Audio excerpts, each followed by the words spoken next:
Contentment is finding joy in what God has given to you. The opposite of contentment is greed, which destroys your capacity to enjoy what God has given. Contentment is a grace that grows over time. It does not come quickly, easily, or naturally. Paul says, I have learned to be content. How did he learn it? He tells us, I know what it is to be in need, and I know what it is to have plenty. Godliness is a God-centered life. It grows not through the pursuit of a process, but through the presence of a person. There were times when I had plenty, but then God brought me to situations where I was in need. And through that I learned something. I discovered the secret of being content. God used the experience of loss to produce the good fruit of contentment in Paul's life.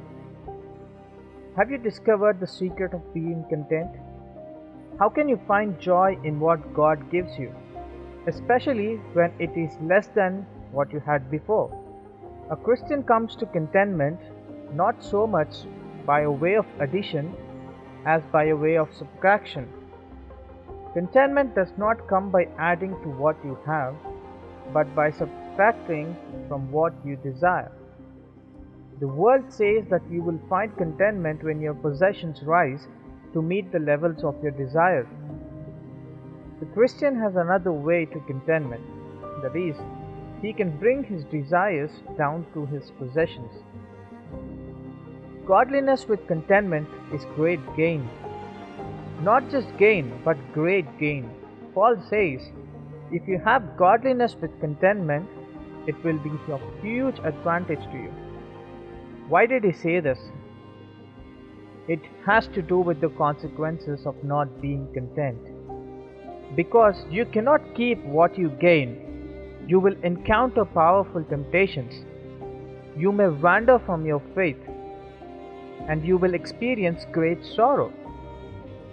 If getting rich is your goal, you cannot keep what you gain. We brought nothing into this world, and we can take nothing out of it. You may get rich, but you cannot stay rich. You cannot keep what you gain in this world. People who want to get rich fall into temptation and a trap, and into many foolish and harmful desires that plunge men into ruin and destruction.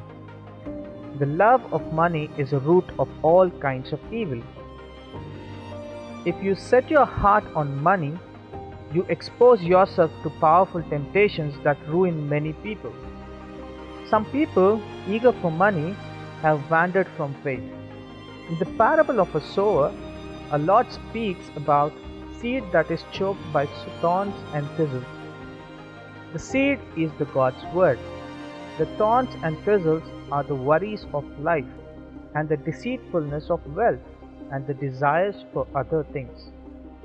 Money chokes the fruit of God's word in the lives of some people. Some people eager for money have pierced themselves with many griefs. Money is a great servant, but a terrible master.